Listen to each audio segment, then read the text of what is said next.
Hello dear friends, स्वागत है आपका अपने यूट्यूब चैनल एसडी एजुकेशन पर। आज है 29 जनवरी 2025 और हम बात करेंगे रेगुलर की तरह आज के most important current affairs question के बारे में। जैसा कि आप सभी लोग जानते हैं, हम अपने इस वीडियो में जो भी आने वाले एग्जाम्स हैं उन एग्जाम्स में जो इंपॉर्टेंट करंट अफेयर्स के क्वेश्चन पूछे जाते हैं उन सभी क्वेश्चन को यहाँ पर कवर किया जाता है। साथ ही साथ उन क्वेश्चन से रिलेटेड जो भी इंपॉर्टेंट फैक्ट बनते हैं उनको भी कवर किया जाता है। तो अगर आप वीडियो पर पहली बार आए हैं तो वीडियो को शुरू से लेकर लास्ट तक पूरी देखिए। वीडियो अगर पसंद आती है तो वीडियो को लाइक कीजिए, अपने दोस्तों के साथ वीडियो को अधिक से अधिक शेयर भी करें और चैनल को सब्सक्राइब भी कीजिए।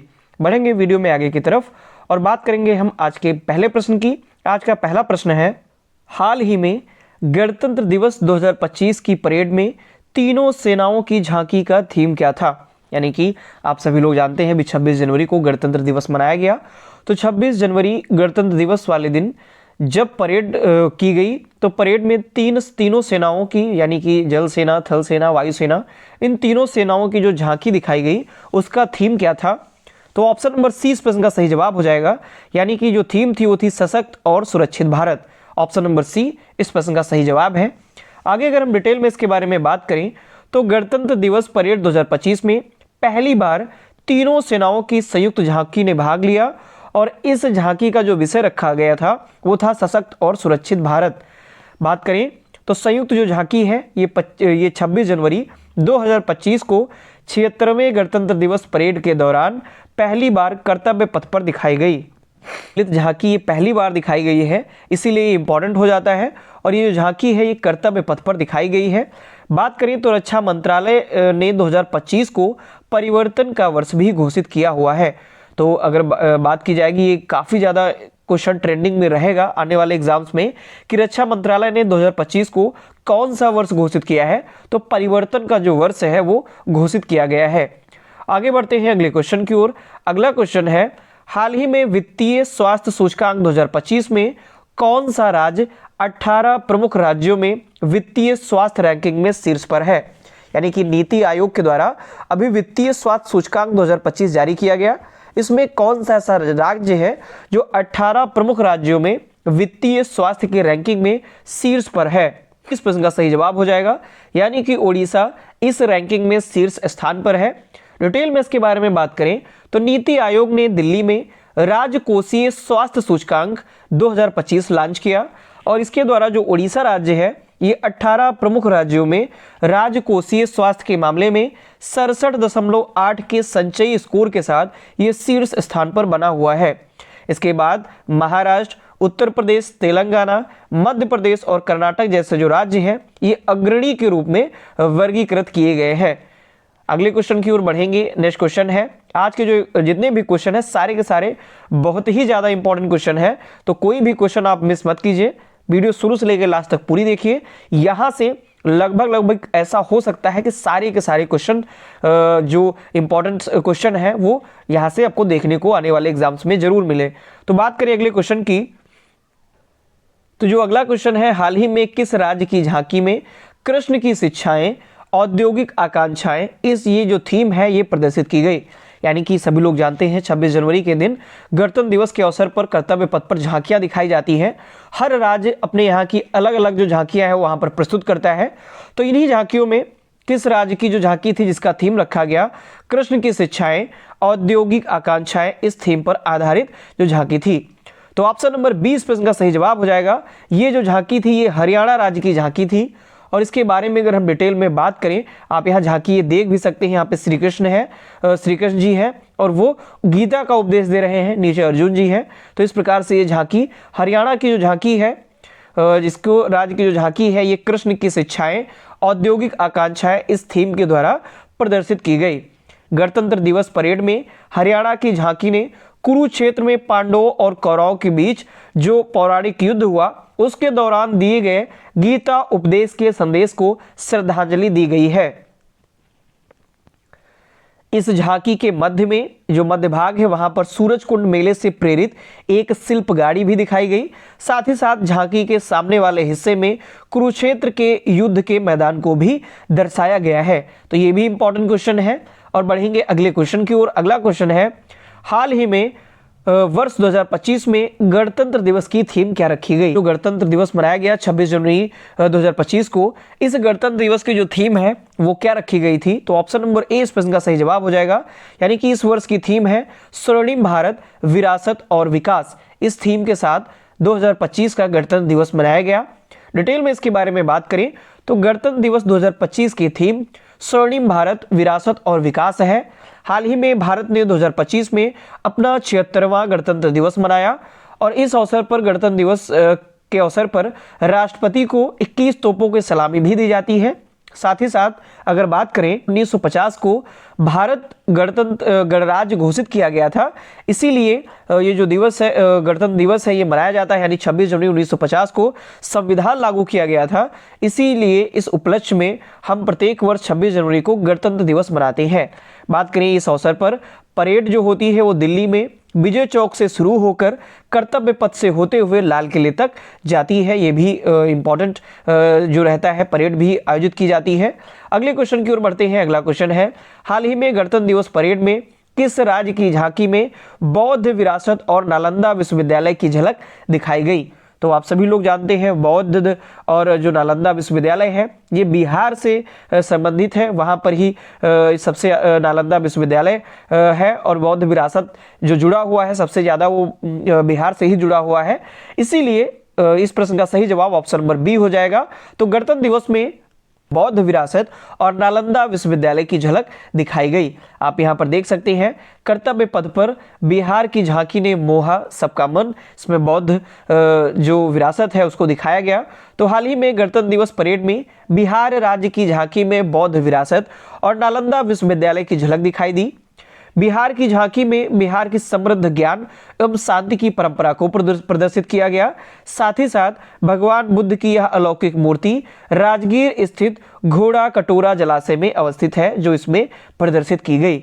आगे बढ़ते हैं अगले क्वेश्चन की ओर। अगला क्वेश्चन है में प्रत्यक्ष विदेशी निवेश यानी कि कह सकते हैं डायरेक्ट जो फॉरेन इन्वेस्टमेंट है आकर्षित करने में कौन सा देश पहले स्थान पर, देश में कौन सा जो राज्य है वो पहले स्थान पर रहा है? तो ऑप्शन नंबर ए इस प्रश्न का सही जवाब हो जाएगा। यानी भारत देश में जो महाराष्ट्र है ये पहले स्थान पर रहा प्रत्यक्ष विदेशी निवेश में, यानी कि फॉरेन जो डायरेक्ट इन्वेस्टमेंट है इस श्रेणी में सबसे पहले स्थान पर, आकर्षित करने के स्थान पर महाराष्ट्र पहली पोजीशन पर रहा। डिटेल में अगर हम बात करें तो महाराष्ट्र ने चालू वित्तीय वर्ष की पहली तिमाही में सबसे ज्यादा प्रत्यक्ष विदेशी निवेश यानी एफडीआई आकर्षित किया है। यानी सबसे ज्यादा जो आकर्षण रहा वो महाराष्ट्र रहा और पहले राज्य के रूप में ये निकल करके सामने आया है। बात करें जो पहली तिमाही है, यानी कि जब वित्तीय वर्ष जब से लागू किया जाता है तब से लगा करके जो 3 महीने का जो समय रहता है वो उसको तिमाही बोला जाता है। वित्तीय वर्ष के लिए ये तिमाही के रूप में कहा जाता है, क्योंकि जिस टाइम पे कह सकते हैं जो लागू होता है लेकर के। तो इस तिमाही के दौरान देश में कुल निवेश 1,34,959 करोड़ रुपए है, जिसमें से 70,795 करोड़ रुपए या कह सकते हैं 52.46% जो निवेश है वो अकेले महाराष्ट्र में आया है। और इस डेटा के साथ जो महाराष्ट्र है वो पहली पोजीशन पर है। साथ ही साथ पड़ोसी राज्य जो कर्नाटक है वो 19,059 करोड़ रुपए का निवेश आकर्षित करके दूसरे स्थान पर रहा है। क्वेश्चन की तरफ अगला क्वेश्चन है, हाल ही में कितने जो सरकारी स्कूलों की जो बैंड टीमें हैं इन्होंने गणतंत्र दिवस की जो परेड 2025 थी इसमें इनको भाग लेने का अवसर मिला हुआ है? तो हाल ही में जो 3 सरकारी स्कूलों की जो बैंड टीमें थी इनको गणतंत्र दिवस की जो परेड है उसमें इनको भाग लेने का अवसर मिला। डिटेल में अगर हम इसके बारे में बात करें तो इस साल की बार यानी इस गणतंत्र दिवस परेड में पहली बार 3 सरकारी स्कूलों के बैंड ने हिस्सा लिया और इस बैंड में 2 टीम केवल लड़कियों की थी। यानी जो 3 सरकारी स्कूलों की जो बैंड थी इसमें से 2 टीमें केवल लड़कियों की थी। और स्कूल बैंड राष्ट्रीय स्कूल बैंडिंग जो बैंड जो प्रतियोगिता थी इसके ग्रैंड फिनाले में प्रतिस्पर्धा करने वाली 16 टीमों में ये शामिल थे। और यह प्रतियोगिता 24 से 25 जनवरी को मेजर ध्यानचंद राष्ट्रीय स्टेडियम है वहां पर आयोजित की गई थी। टीमें जो थी जिन्होंने गणतंत्र दिवस परेड में हिस्सा लिया था, ये वहां पर शामिल थी उन टीमों में। आगे बढ़ते हैं अगले क्वेश्चन की ओर। हाल ही में किस माह में भारत ऊर्जा सप्ताह 2025 आयोजित किया जाएगा? तो ऑप्शन नंबर 20 प्रश्न का सही जवाब हो जाएगा, यानी कि फरवरी 2025 में भारत ऊर्जा सप्ताह 2025 आयोजित किया जाएगा। डिटेल में इसके बारे में अगर हम बात करें तो भारत सरकार का प्रमुख ऊर्जा कार्यक्रम भारत ऊर्जा सप्ताह 2025 ये 11 से 14 फरवरी 2025 तक आयोजित किया जाएगा। इसे भारत ऊर्जा सप्ताह के रूप में मनाया जाएगा। बात करें तो पेट्रोलियम प्राकृतिक गैस मंत्रालय के अंतर्गत भारतीय पेट्रोलियम उद्योग महासंघ इसका आयोजन यशोभूमि कन्वेंशन सेंटर नई दिल्ली में करेंगे। का जो आयोजन है ये यशोभूमि कन्वेंशन सेंटर नई दिल्ली में किया जाएगा और इसका जो आयोजन है वो पेट्रोलियम और प्राकृतिक गैस मंत्रालय के साथ साथ भारतीय पेट्रोलियम उद्योग महासंघ ये मिल करके इसका आयोजन कर रहे हैं। इससे पहले 2 बार भारत ऊर्जा सप्ताह उल्लेखनीय सफलता के साथ आयोजित भी किया गया है, यानी कि इससे पहले 2 बार इसका आयोजन किया भी जा चुका है और इस बार ये तीसरा आयोजन इसका किया जा रहा है। अगले क्वेश्चन की ओर बढ़ते हैं। अगला क्वेश्चन है, हाल ही में किसने राज्यों की वित्तीय स्थिति के आकलन हेतु वित्तीय स्वास्थ्य सूचकांक 2025 लॉन्च किया हुआ है?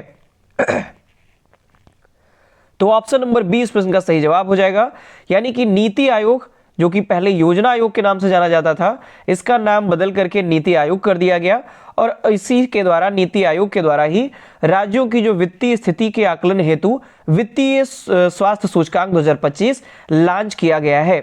बात करें अगर तो हाल ही में नीति आयोग ने नई दिल्ली में वित्तीय स्वास्थ्य सूचकांक 2025 लॉन्च किया और ये किसके द्वारा लॉन्च किया गया? तो नीति आयोग के जो वर्तमान में अध्यक्ष हैं अरविंद पनगड़िया, इन्होंने 24 जनवरी 2025 को इसे लॉन्च किया हुआ है। बात करें 67.8 के संचयी अंक के साथ जो उड़ीसा है वो 18 प्रमुख राज्यों में वित्तीय स्वास्थ्य रैंकिंग में शीर्ष स्थान पर है। इसके बाद क्रमशः 55.2 और 53.6 अंकों के साथ छत्तीसगढ़ और गोवा दूसरे और तीसरे स्थान पर क्रमशः बने हुए हैं। आगे बढ़ेंगे नेक्स्ट और लास्ट क्वेश्चन की ओर। क्वेश्चन है, हाल ही में कौन सा राज्य प्रत्येक वर्ष 25 जनवरी को अपना राज्य स्थापना दिवस मनाता है? तो जो 25 जनवरी को राज्य का स्थापना दिवस मनाया जाता है वो हिमाचल प्रदेश अपना जो स्थापना दिवस है वो प्रत्येक वर्ष 25 जनवरी को मनाता है। तो ऑप्शन नंबर 20 प्रश्न का सही जवाब हो जाएगा। डिटेल में इसके बारे में अगर हम बात करें तो प्रतिवर्ष 25 जनवरी को हिमाचल प्रदेश जो है वो अपना राज्य स्थापना दिवस के रूप में मनाता है। हिमाचल प्रदेश को औपचारिक रूप से 1971 में एक राज्य के रूप में मान्यता दी गई थी और 24 जनवरी की बात की जाए अभी हाल ही फिलहाल में 24 जनवरी को हिमाचल प्रदेश के राजभवन में उत्तर प्रदेश, मणिपुर, मेघालय और मिजोरम के स्थापना दिवस भी मनाए गए थे। तो इस प्रकार से ये दोनों पॉइंट काफ़ी ज़्यादा इंपॉर्टेंट है, इसको आप ध्यान रखिए। और ये थे आज के हमारे मोस्ट इंपॉर्टेंट करंट अफेयर्स के क्वेश्चन। इन्फॉर्मेटिव लगे होंगे, वीडियो आपको पसंद आई होगी। तो अगर आपको ये वीडियो पसंद आती है तो वीडियो को लाइक करें, अपने दोस्तों के साथ वीडियो को अधिक से अधिक शेयर करें और चैनल को सब्सक्राइब भी करें। धन्यवाद।